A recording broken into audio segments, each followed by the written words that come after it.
Are we? I think we're live now, are we? Live now, Chair. Okay, that's great. Thanks for that.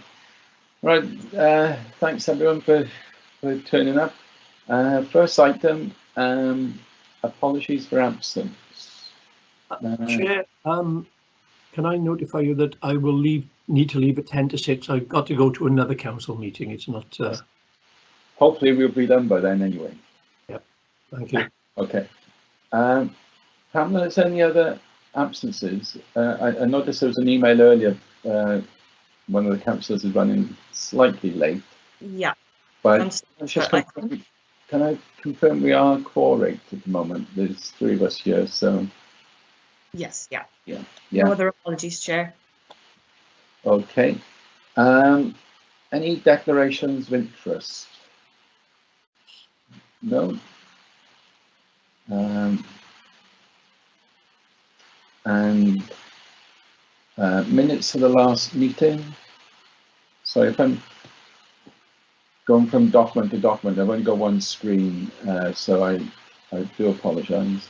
So if you go through pages 3 to 14, I should ask if you're okay with the minutes. I'll go through, call them out. If you can just shout out if you've got any issues, okay? Page 3, 4, 5, 6,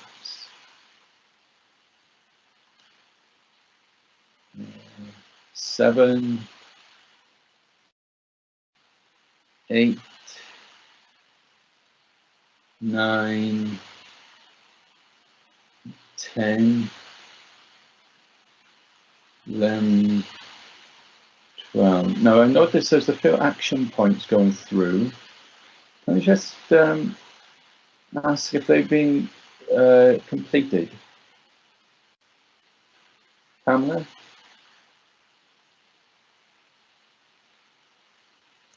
I do apologise, Chair. I wasn't at the last audit meeting. So I don't know if Ellie has any thoughts on that, sorry. Sorry, just unmuting myself. I'm just looking through. If you go through the pages then. There. Perhaps Myron and the team can take the comments back and perhaps update us outside the meeting. So I'll look at page 9. There's a request that the audit team look into housing benefit team's actions. I don't know if Untitled Audit can answer that point. Chair, I can confirm that I've raised that with the Chief Executive and the Cabinet Member for Finance, which is the lead of the council. So there is a working group from the benefits team and the housing team getting together to work through the problems of the last 2 years now on that, and they'll be reporting back on their actions to us in due course. So that's in hand. Okay, thanks. I think the only other action then is the work programme. There's a few amendments to be made to it.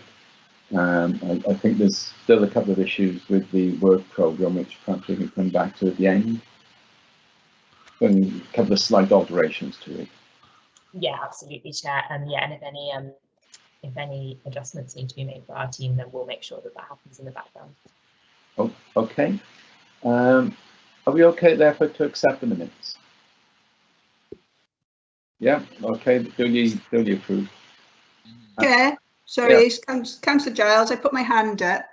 Just to say, obviously, as it's my first meeting, I'm not approving or disapproving. There'll be no comment from me with regard to the minutes. That's fine. I think there's enough other members here today anyway to cover. Oh yes, that. It was basically just to you know, that whether it's minted or noted. That's why I'm making no comment or. No, that's fine. If you could note that though as well in the minutes, so that'll help to cover that one off. And welcome to Audit Committee as well. Yeah, thank you very much. I should introduce you at the start. That's fine. Okay, so we're on to the main item, which is statement of accounts. So Myron, do you want to lead on that? Yeah, thanks, Chair. I'll certainly say a few words first. So as I said earlier, we've got Rob Green in on the meeting, so it's an opportunity, first of all, to introduce Rob to everybody on the audit committee. The audit committee is generally his committee that he deals on my behalf. Rob is in his 5th week now, I think, Rob. So you know, he's settled in now, I think. So Rob came to us 5 weeks ago from Cardiff Council, so where we held a senior finance role there as well. So that's the introduction there for Sir Rob. So if we come back to the accounts, Chair, Laura has, in the usual way, got a presentation that she will put on the screen, and she will take us through some of the main aspects of the accounts. Clearly a difficult year this year. We were a bit later than the targets for producing the accounts. Laura will take us through that, but we've got the statements done. A difficult 12 months, as you can all appreciate, which has had a major impact on the council's accounts, just in terms of dealing with the COVID issues and the impact of that. So and again, Laura has got a couple of slides on the impact of COVID on our statements of accounts. As always, we've focused you on reserves, provisions, contingent, liabilities. Those are the kind of financial backbone and some of the financial risk areas within the statements of accounts. We clearly can't go through 150 pages worth of stuff, but those are the key kind of, financial backbone risks that it's useful to bring to your attention. As always, you may have some comments. You may have spotted some kind of issues that you'd like us to have a look at. These are the draft accounts, so they are being audited. So there is an opportunity for us to update them with any observations or issues that you've already picked up. I would ask all members to be as specific as possible if you've got any feedback. And again, if not in today's meeting, then please email Laura or myself, and I'll pass them through with anything that you spot either today or even later. If you've got some bedtime reading, as it were, so you can sort of send them through to either of us, and we will take your observations on board as best we can. But I do ask you, please, to be as specific as you possibly can, so that we can home in on the area that you've got those observations on. So that's enough from me. If I can pass you on to Laura, and Laura will, I think you'll put the presentation on the screen, Laura, and take us through it. Okay, thank you. Thanks, Myron.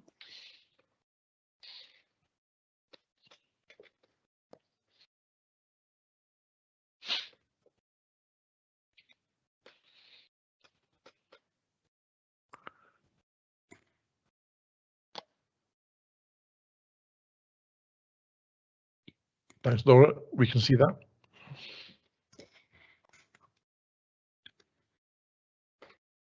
Right, so as Myrian said, I'll be taking you through a very high level of the statement of accounts. They're currently draft at the moment, and we will be any amendments or anything like that you could send us through while we're going through audit. That would be greatly appreciated. So just to give an overall summary position of the draft accounts, Audit Committee are asked to note that the draft accounts that have been sent include both single entity and the group accounts. 2021 was the first year that the statement of accounts were to be published by the 31st of May, but the accounts were not authorised for publication until the 2nd of July. There were a number of reasons for this. Due to the ongoing pandemic, the council received money from the Hardship Fund, which was a grant from Welsh Government. This took a significant amount of reconciling at year end and delayed arriving at a final outturn. There was a significant underspend, so a number of decisions had to be made, which again had an impact on when we could close the management accounts. And there were also some sicknesses within this closing team, which impacted the work on the final accounts.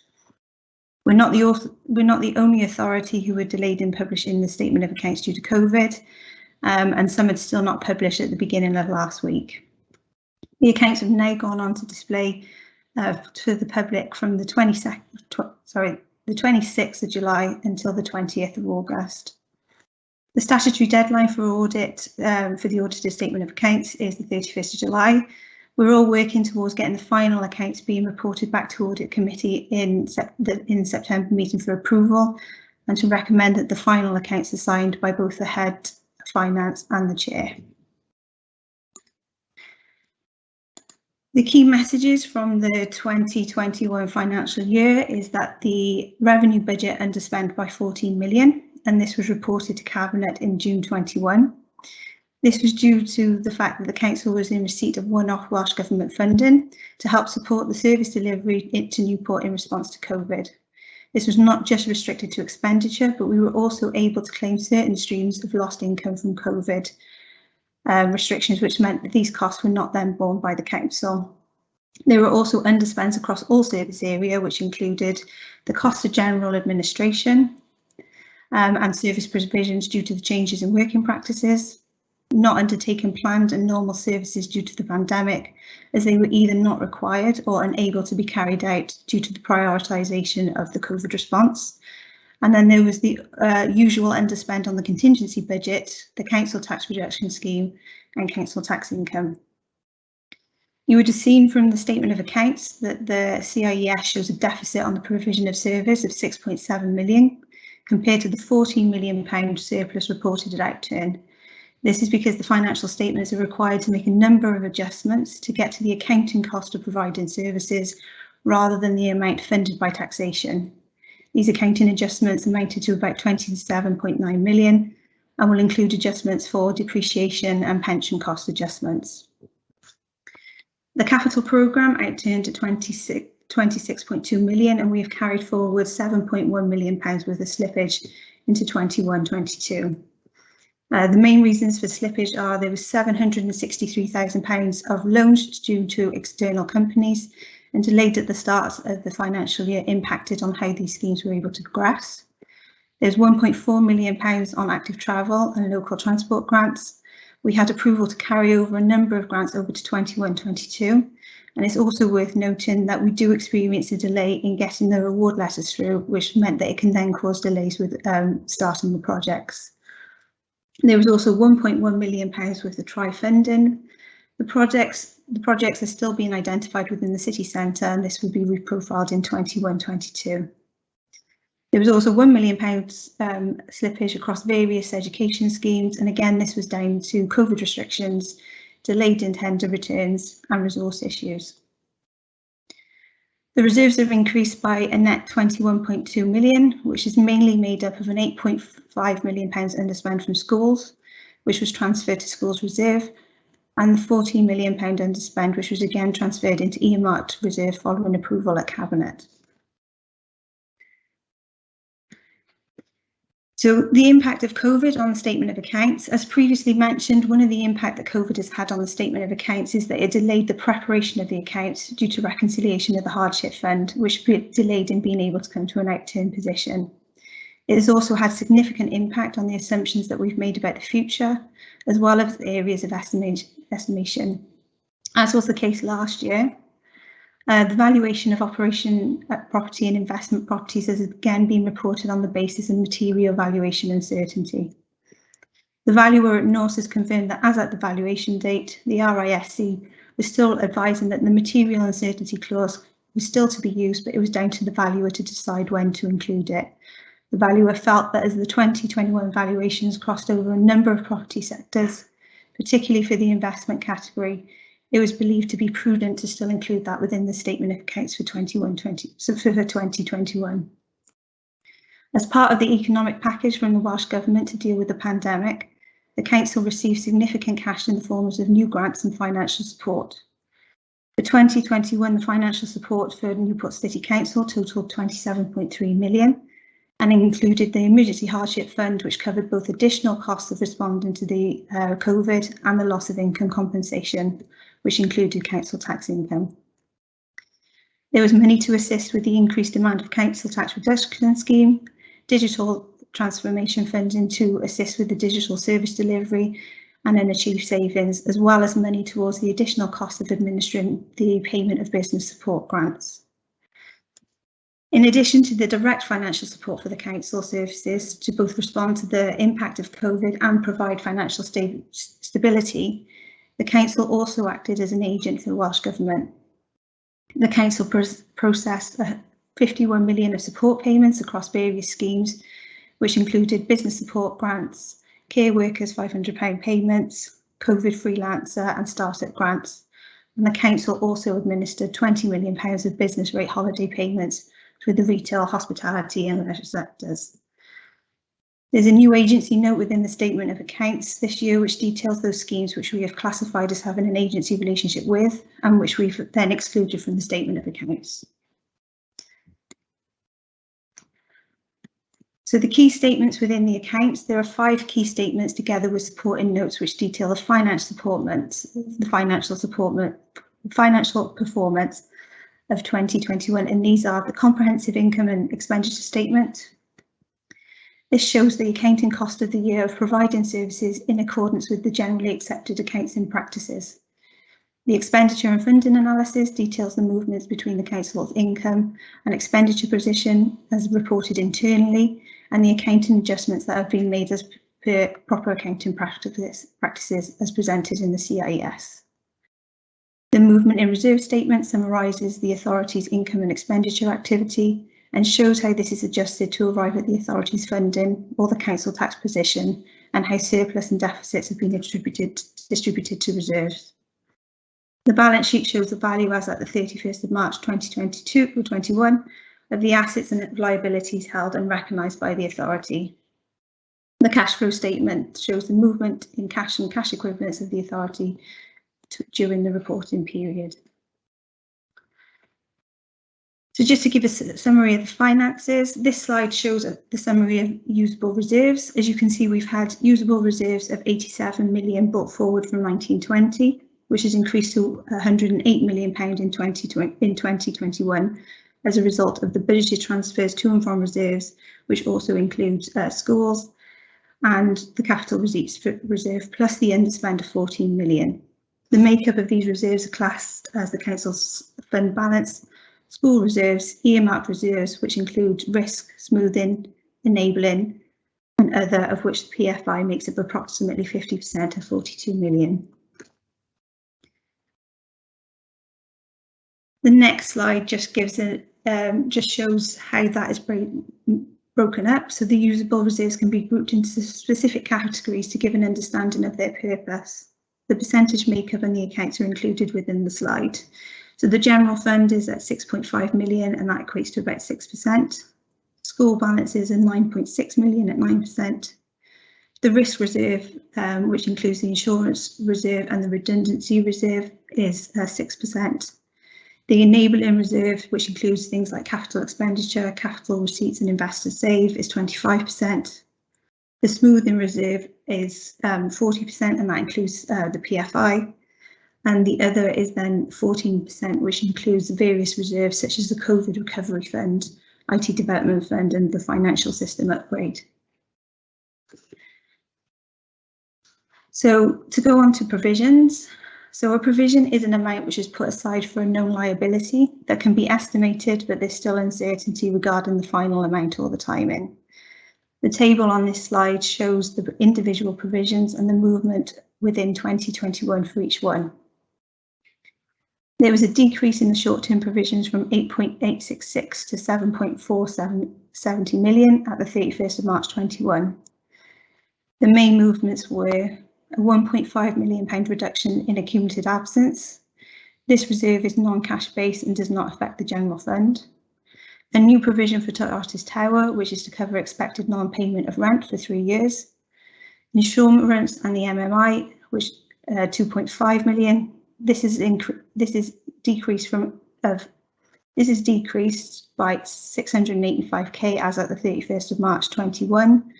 A reduction in the insurance provision is due to the current known cases and the risk attached to those cases.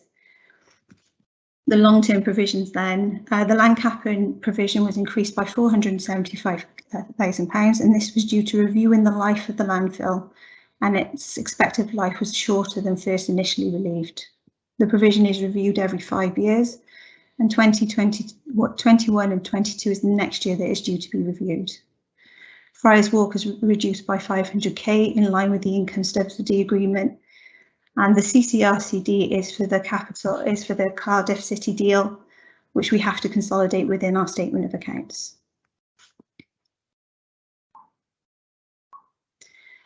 So to move on to contingent liabilities that are within the accounts, a contingent liability is defined as a possible obligation depending on whether some uncertain future event occurs, and payment is either not probable or the amount cannot be measured reliably. Within the statement of accounts, note 44, we have disclosed any events or risks which will require no financial provision because of the level of uncertainty surrounding the events. And in draft, that includes the insurance claims, the financial guarantees, Newport City Homes, the Macau judgment, the landfill tax, and the council investments.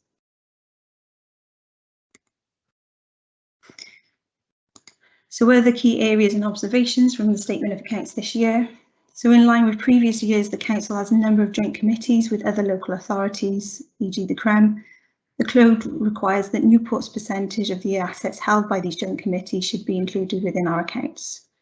The draft accounts do not include these balances as they're not material, with the exception of the Cardiff Capital Region City deal, which we do have to consolidate within the single entity accounts. The pension deficit, the liabilities of the Torvine Greater Pension Fund attributable to the council are included within the balance sheet, and this is showing a net liability of 470 million. Any movement in year is adjusted through the pension reserve. And just to mention group accounts, that the statement of accounts includes consolidated accounts for Newport Council, and these are included on pages 123 to 139. So just to go through what's next. So as Marianne said, we're currently going through audit at the moment. The draft statement of accounts are available for review and comment. And if you have any questions or comments or notice any amendments that could be corrected prior to finalisation, please contact myself. And these would need to be received by the end of August to be included within the final draft for Audit Committee to sign off.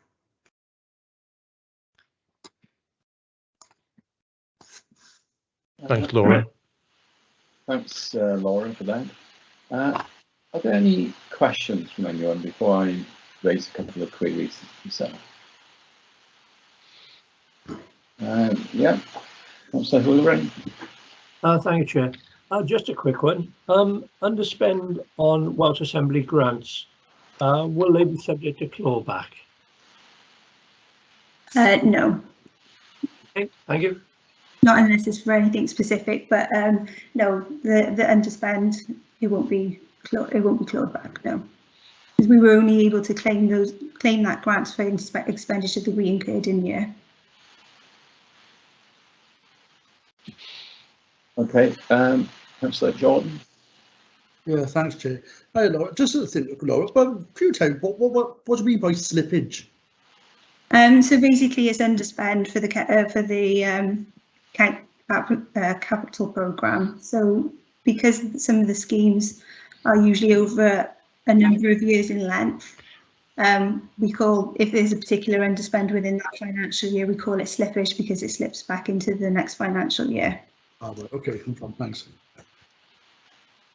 Councillor White, you got your hand up? Yeah, thank you, Chair. Just a comment. I noticed when looking through the report, page 57, which is the internal auditor's report, is blank. But possibly that's because his report seems to be included in previous pages.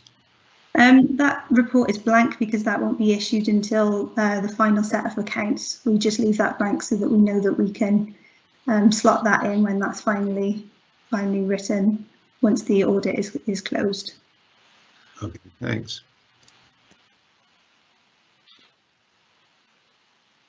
Councillor Giles. Oh yes, thank you. I was just wondering about the capital spend and schools, of course, and Band B, very close to my heart. So is that running on time? Rather optimistic question, I know, but or if there are delays, which seems probable, you know, what's the situation with again the timing with regards to the Welsh Government? Thanks. So with Band B at the moment, there wasn't an actual lot of slippage that was reported in 2021. So at the moment, the programme is as per the capital expense, but there is an awful lot of work that we need to do over the summer to make sure that that's still realistic.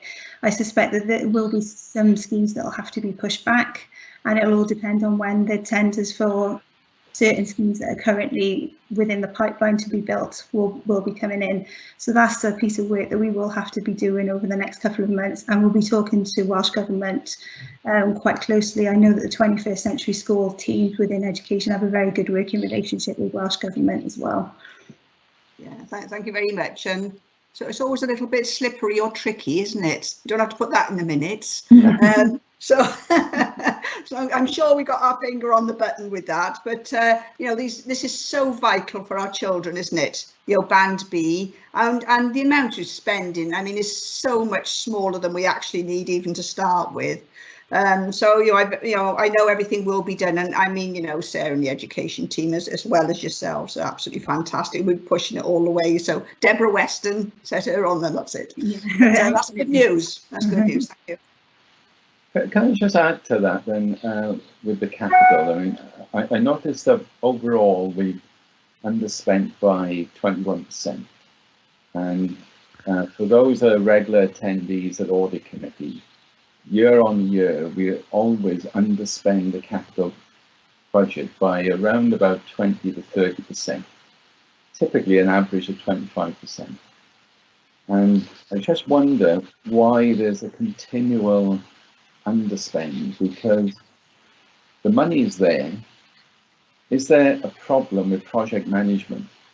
Because if this is arising year on year on year, it's the frontline services that are not getting the benefit. I was just wondering what the issue is really. I think, Chair, if I could say a few words first, Laura will. I think there's a number of issues here. One is a lot of slippage is related to sort of grants related works, and those grants are not confirmed to the council until well into the financial year, so that gives a lot less time to plan and to deliver on those projects. Yes, I would say that the capital programme is also probably too ambitious, if I was honest. You know, there is a pattern that about 25 million or so seems to be our kind of our spending capacity. Now, I would expect that to increase when the Band B programme really starts to kick in. You know, that is phased for the next couple of years now to happen, and clearly because of the nature of those programs, they're high spending programs. But 25-30 million is about where we're at. We do need to do a reprofile of the programme. You will have noticed that there's a £100 million budget there in this financial year, which is completely unrealistic. We have a new capital programme starting in 18 months' time that this will butt up against. So we've got a lot of work to do to be more realistic on the capacity of the organisation to deliver on some of these major projects. And a lot of our projects in certainly the city centre to regen schemes, etc., are complicated individual projects which have been delivered to us by third parties, etc. And certainly, you know, we haven't got direct influence there. So there is a capacity issue. I wouldn't say that it's poor management. I would say capacity issue. There needs to be a realism, and we suffer, like all other councils, with the vagaries of having annual grants, which which are not given to us in good time for us to kind of to plan and absorb. But when we do get those grants, they come with timescales, so we then have to get those done, which is usually done at the expense of some of the other programs as well. So it's a complicated picture, and there's a number of issues, but realism and capacity is absolutely one of those issues. Laura, is there anything else that I think that should be said there? No, thank you, Myron. The only thing that I was going to say is that sometimes, especially down to materials and contractors, we might also have to go through value engineering exercises, and that can also then impact when the scheme can actually be delivered as well. Okay, let's go, Councillor Hulahan. I've taken on board Marion's points about the complexity of the schemes and the vagary of the grants that come in every year. Can some of the longer term projects be maybe managed by turnkey rather than the procurement methods that we've traditionally used in local government? It may well be worth looking at that to shorten the time that we take to audit and measure projects. Sorry, Councillor, turnkey, I wasn't... Well, you say what you want, you contract for it, and they deliver what you ask for. Oh, okay. If you want a school, and the school is, yeah, I don't know, probably in today's terms, 90 million, you go for a turnkey one. It's not a PFI, it's a turnkey project. It's quite commonly used in private sector. Yeah. And that is an observation that I've made to colleagues as well. If we haven't got capacity internally, then we need to get that kind of project management experience brought in as part of the overall contract, which I think is saying the same thing, isn't it? So that is a live conversation that we've got going at the moment. So your point is well made. Yeah. Okay, thank you. So I've got a couple of other queries. There's one issue around the McLeod judgment. You Chair, can't quite hear you, Chair. If you come towards your speaker. There's a couple of references to the McLeod judgment on pensions, and the section was quite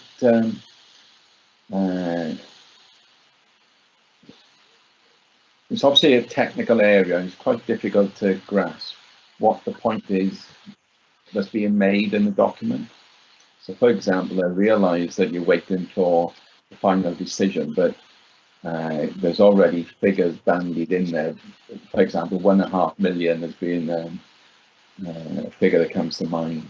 I'm just wondering what the actual impact is expected to be. So if the cost is only 1.5 million, it's going to be written off over so many years, the actual impact to everyone is going to be quite low over the lifetime of the pensions. The way it's worded, I'm just wondering if it could be worded slightly differently, such that it makes it easier for the reader to understand what he's saying, but also to get some sense of what the impact is likely to be. So the impact is currently recorded within the past service cost within the actuarial report that we've received. So that's included within our balance sheet. I don't think the final impact of this pension scheme will be known until the required changes in legislation are made, but we can certainly look to see about expanding that paragraph. From the actual page in the accounts refers to the numbers and past service. And as a reader, I'm sat there thinking, so what? I appreciate the figures in there, the figures in the accounts, etc. But I think with the numbers there, it just confuses the reader. I think it's enough, I think, to say we're still waiting, to be informed to us by the actuary, and if that's going to affect a contribution rate going forward, well, so be it. But just to have numbers in there, it leads you to think, well, it's not much, 1.5 million on a 470 million issue, or whatever the quantum is of the pension scheme. You know where I'm coming from, Myron. Yeah, Chair. I think what we can maybe do is to actually not expand that kind of note, but actually to actually bring it smaller and basically say this is the McLeod judgment. We've got a figure in the pension deficit for it, but the contingent liability note is in relation to the uncertainty regarding what it kind of will be when the work is finalised, and we just need to say that, I think, don't we? It's the uncertainty of that figure that's in there at the moment. Okay, Laura, if we can go on with that focus on that note, that's a good shout. Thank you, Chair. Yeah, it's just that less is more sometimes. Yeah, and sorry, Chair, just to jump in on that as well, and just to follow on from what Marion said there, it's actually good timing because we've just been following up on that as part of the audit team in our discussions with Laura and the team about that disclosure. And I think what Marion summarised there sounds perfectly reasonable, to be honest, but we'll just have a final review of that disclosure and just sort of come to a position on that. Okay, that's great. Just a couple of very quick ones then. One is on the RICS statement. So at the moment, you said in your briefing, Laura, that you will still have a material uncertainty clause by the valuers. Yeah. Paraphrase, but the material uncertainty bit is the key bit. So my issues there are twofold. One, is it likely, therefore, that we'll have a qualification in the audit report? So that's going to go to Gareth. The second one is, why is there still this material uncertainty? Because I know from dealing with other sectors that RICS have said you don't need to worry about material uncertainty anymore. Now I realise this could be a sector-specific issue, but I'm just a bit confused that whilst I could understand the material uncertainty last year, things have settled down a bit now for this year. So I would fully expect any valuer to be able to effectively work around it. So if I can answer your first question first, and I don't know whether Gareth would then like to add to this, but if we leave the material uncertainty clause in, then we'll have an emphasis of matter paragraph within the ISO 260. Sorry, Gareth, I don't know whether you'd like to add anything else to that. Yeah, that's absolutely right. So yeah, on the basis that the material uncertainty remains, then we'd follow that up with the emphasis of matter paragraphs in the audit certificate, like we did last year. Doesn't affect the overall conclusion. Obviously, it would remain unqualified on the basis that the rest of the audit is fine, but just there for clarity of disclosure. Just on that particular point, Chair, again, good timing because the audit team have been following up with Newport Norse just to clarify why that material uncertainty remains this year. So we're still following up on that at the moment. But it seems as though they are still of the view that that uncertainty is reasonable to include in the evaluation report. And they flagged up that RICS, in their updated guidance last summer, flagged up that there could be a general removal of the material evaluation uncertainty clause. So not to say necessarily that it was removed full stop, but that there would still be a case-by-case assessment on whether it was still reasonable to include. So we're following up with them to establish the reasons for that, but just to give a bit of context, at least for yeah, if you could, because I would have thought that by now that could be removed. I appreciate that sector specific, but certainly when I look at the forestry sector, that was removed. And given the value of the forestry sector is so much bigger than and more complicated the value than our types of properties, then I would say that uncertainty shouldn't be there. That's a personal view. But if you could look into that, that'd be great. And then one of the other queries I got then is on the Friars Walk issue. We've got a full provision in the notes for income to be received going forward. So that's about 7.5 million, I think. And I noticed that in the presentation, Laura mentioned went from 5 million to 5.5 million. So I'm just a bit confused between the 7.5 that's in the accounts and the 5 million you referred to. And added to that, how much now have we had to write off in relation to the Friars Walk deal? So when we sold the Friars Walk, we had all the capital back, and then there was an issue then about rent subsidy going forward. So at the time, I seem to remember a figure around 7.5 to 8 million as a future subsidy. Are we now saying that all of that is expected to go?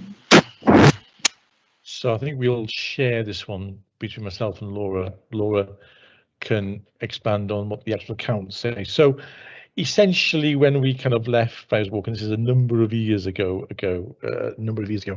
there were two amounts, both of them around 7.5 million. So one was the shared income that we were going to share with the owners of the scheme, and essentially that essentially finished off what was required to sort of repay the council. So that was 7.5 million. But as part of the purchase as well, there was an income subsidy that the council signed up to, which was if the income levels fell under a certain amount, then the council would top it up, and the kind of maximum liability of that over the 15 years or so, I think that applies for. And Laura, if I'm getting this wrong, please shout, was another 7.5 million. Now we made we had a long-term debtor for the income share in going forward, and we had financial provision for the income subsidy, and we've managed maybe 1 or 2 financial years after that sale. The council at that point had full financial coverage, either through a provision or through a reserve, to cover those 2 off. Obviously, at that time, the intention was that we would be getting the income share.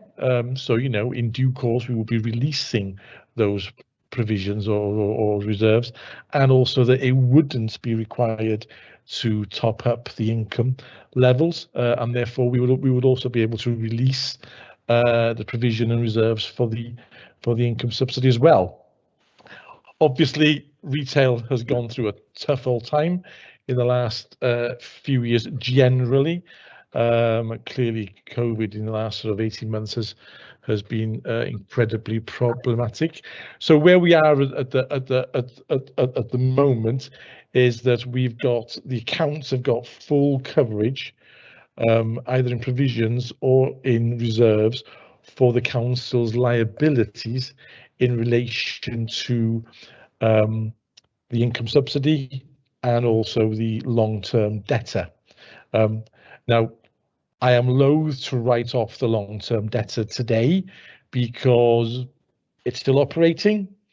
Yes, it looks very unlikely, I think, at this point that money would be forthcoming given the challenges in that sector and in that particular scheme, but the scheme is still operating, and therefore, it's that long-term debtor is still there, but it is covered if we did have to write it off.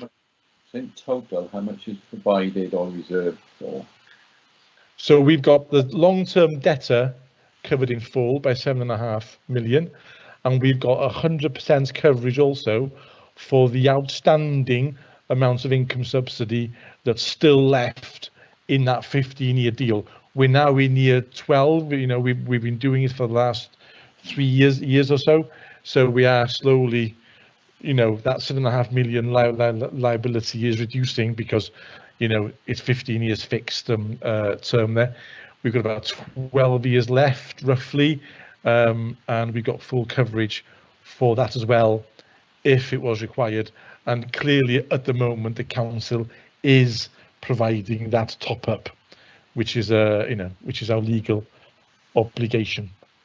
So just to come on to the back of what Myrene was saying, so the 7.5 million is the long-term debtor for the income share. The income subsidy, then we've currently got a provision 500k for short-term provision and 5 million then for a long-term provision. So that's 11 years effectively then, isn't it, Laura? And the reason why we split them into long-term and short-term is because it's 500,000 per annum, and therefore this next 12 months has to be classified as a short term. That's just accounting.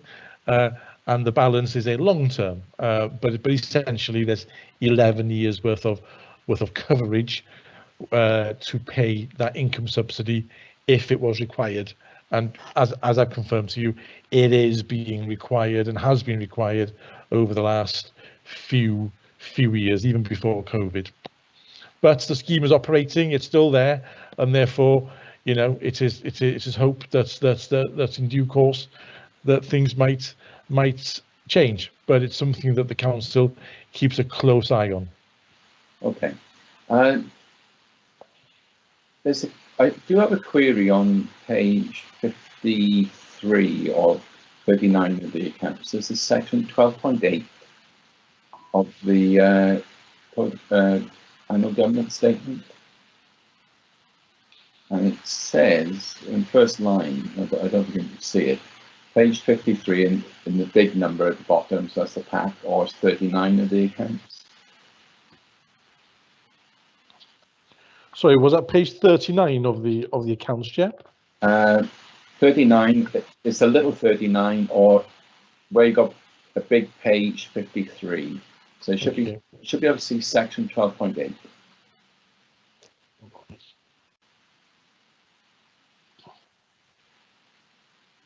Yeah. You see, first line of that, it says any recommendations made by the auditors are acted upon. Can you just confirm if that's correct? Because sometimes you may disagree with the recommendation. So should it not read any agreed recommendation is acted upon? Thanks, Chair. We can update that, yes, because obviously, as the committee will also know, not all recommendations are agreed with the external auditors. So yes, so any agreed recommendations would be. I know in my experience, sometimes you can agree to differ on a recommendation because it's not cost effective. That's right. That's right. Okay. Yeah, I've got no problem with that change, Chair. So that's absolutely fine. Okay. In the just one or two last quick ones over me. In the remuneration section, where we had the interim chief exec, there seems to be a gap at the moment in the dates from March to July. Is that because there wasn't a chief exec? I thought there was an interim in place. Or that is correct, Chair. The current chief executive was appointed by full council in July. I think it was. So there was this week last year. Yeah. So we didn't have anybody then between, I think it was the 29th of March to the July time. So. Not a formal appointment, no. So when you say not a formal appointment, was it an informal one then? Now you're testing my memory now, Chair. I do believe that the Bev Owen was acting in an interim role, but I'm not too sure how formal that was. Yeah, I think that was, she was acting interim, she was for those months until the interview stage and everything else. But if, as Jason says, if the post was an acting interim, whatever you want to call it, there was somebody in post there for covering that period. So shouldn't we have a line there for saying that we paid XYZ amount for that person for that period? Well, otherwise, there's a gap, isn't it? I'll leave that one with kind of Laura to ponder. I'm not too sure what the detailed requirements of that note are. Laura, have you got any comments or? I'd have to go back and double check, but I don't think she was actually, if she was in an interim position, I don't think she received any remuneration for that, which is why we've left it out. But I will go back and check. Yeah, if you could, because even if there's no paid remuneration, there was somebody in the post, wasn't there? So I mean, essentially, yeah. Okay, Chair. Shouldn't you just have a footnote then to explain what the gap is? At the moment, it implies there was nobody in post. And by the sounds of it, that's not quite correct. I think we'll clarify that then, and we'll have a think as to how best to show it. Because if Bev Owen was classed as the interim chief executive, then we will be showing a lower spend on the corporate director role, because that's where costs are at the moment in that period. Yeah. So it sits somewhere, but I think maybe a general footnote which you suggest might be just helpful to explain what was actually quite a complicated year in terms of that role, because from public section, there's a gap at the moment, and you don't normally get a gap at that level. That's fine. Laura, if I can leave that one with you as well, is that okay? Thank you. And the only other thing I've got to raise then, because we want to move on, is I'm not going to go through them now, but there are a number of inconsistencies in terms of grammar, spelling. So a good one is COVID-19, coronavirus. That's mentioned a couple of times. If you don't mind, Laura, if I send the pack with my comments on to you, that'd be really helpful. Within your own time. Yeah, thank you, Chair. That'll be helpful. Okay, I'll do that tomorrow. So that's all my comments that I want to raise today. Councillor Hoorain, I think you need to go to another meeting now, I think. I do, Chair, but there was one thing I didn't understand. I must confess I've only just picked it up. Top of page 75, big 75 or small 61, notes to the statement of accounts. I don't understand building straight line depreciation on estimates of remaining life. Now, it's some years since I dealt with this sort of thing, but there used to be a defined length for building life. So is each building assessed separately? Is that what we're saying? So, accept my apologies. What page did you say again? Sorry. Big page 75, small 61.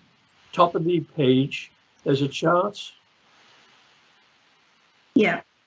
And under buildings, straight line depreciation on estimated remaining life, and then you've got as advised by valuer. Yeah. Now, is this something that's changed in recent years? For as long as I've done the accounts for about 5 years, and as far as I'm aware, that this has been the same for that period of time. So we revalue we have a certain revaluation plan that we go through, and it's everything is done every 5 years. And within that class of properties, the valuer will assess every building. Because of the revaluation, that is therefore correct, you see. If we didn't do a revaluation, then I think the way that you're thinking about it, which is that you set the life at the beginning and then that's it, that does make sense. But because of the revaluation, then actually it's the value with the life left, and therefore that's why we do it in that way now. Yeah, I only comment because when we transferred North Avon assets into South Gloucestershire, we used a fixed figure, and obviously that's not what this is suggesting. No, because we look at each of our buildings every 5 years, we are able to look at the detail of that, and the valuer is able then to estimate the remaining life. Thank you very much. And Chair, I really must leave now. Thank you. Thank you all. Thank you. And just to confirm as well, I know in different sectors they take that approach with the depreciation and the valuation, so it's a perfectly acceptable policy. Okay, are there any other queries on the accounts? Chair, if I could just embarrass Laura a bit by just thanking her for her huge efforts to get the accounts done. We've also got an interim as well, Mark Howcroft, who isn't on the meeting, I don't think, but we have suffered from sickness in this team this year, and the burden fell much heavier than it already is on people like sort of Laura and Mark.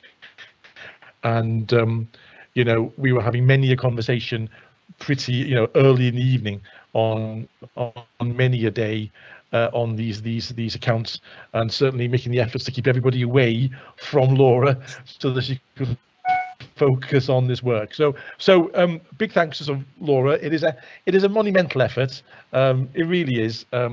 And of course, it's not over yet because Gareth and his team are, you know, are kind of being a nuisance now as well. So it'll carry on for another month or two. Yeah, but thank you, Laura. And well done, Laura and the team for doing the accounts. It's, I do realise how big a job it is. So it's I know you do, Chef. I know you do. Yeah. Yeah. And just from our side then on the back of that as well, Jay, yeah, just to echo Marion's comments, really huge thanks to Laura and the team really for putting the accounts together this year. We know it's been a monumental effort and it's hugely recognised by us. So our audit team are in place now, so that work is ongoing. And as Laura said in her presentation, you know, we'll be targeting the September audit committee for presenting the final set of accounts. That is our target. Ultimately, you know, there is another audit committee in October if needed, if work does take that a little bit longer.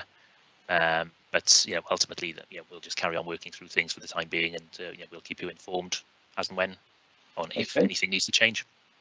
That's great. Thanks, Gareth. So on that note, is everyone happy to proceed? No other comments? So I think at this point we only got to note the accounts. We don't do anything else. So I think therefore the accounts are duly noted. Well done both. So Thank you. item, which I think is the work program. Go back up to this top here. Yeah, so the work program. Just a couple of small amendments that are required, I think, from my perspective, that at the back end of the paper, it seems like we're duplicating the meetings, so perhaps Pamela and others can have a look at that. Yes, absolutely, Chair. Yeah, Pamela's actually had to leave the meeting, but I'll make a note of all of that and ensure that that's all amended before the next meeting. Okay, that's great. And all that's left then is to say date the next meeting. At the moment is 30th of September 21. And in the meantime, have a good summer break. Yeah, Thanks, Chair, I might give my apologies though, just for the 30th one.